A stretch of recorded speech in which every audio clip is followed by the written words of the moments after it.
একটি বড় গল্প দিচ্ছি, 8 মিনিটে পড়া যাবে। গোয়েন্দা রায় একটা কল পেলেন এক ধনী ব্যবসায়ীর কাছ থেকে। তার মূল্যবান হীরাটি চুরি হয়েছে।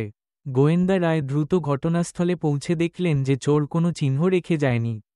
কিন্তু গোয়েন্দা রায় একটা সূত্র পেলেন, চোর একটি লাল গোলাপ ফেলে গেছে। গোয়েন্দা রায় লাল গোলাপের সূত্র ধরে অনুসন্ধান শুরু করলেন। তিনি জানতে পারলেন যে শুধুমাত্র 3 জন ব্যক্তি এই ধরনের গোলাপ পছন্দ করেন। গোয়েন্দা রায় তাদের জিজ্ঞাসাবাদ করার পর একজন সন্দেহভাজনকে চিহ্নিত করলেন।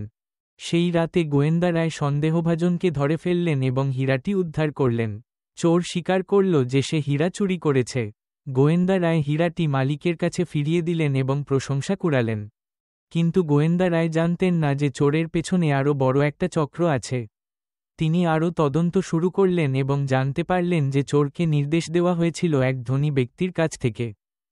গোয়েন্দা রায় সেই ধনী ব্যক্তিকে ধরার জন্য একটি ফাঁদ পাতলেন এবং শেষ পর্যন্ত সেই ব্যক্তিকে ধরে ফেললেন। গোয়েন্দা রায় আরও একবার তার দক্ষতা প্রমাণ করলেন। কেমন লাগলো?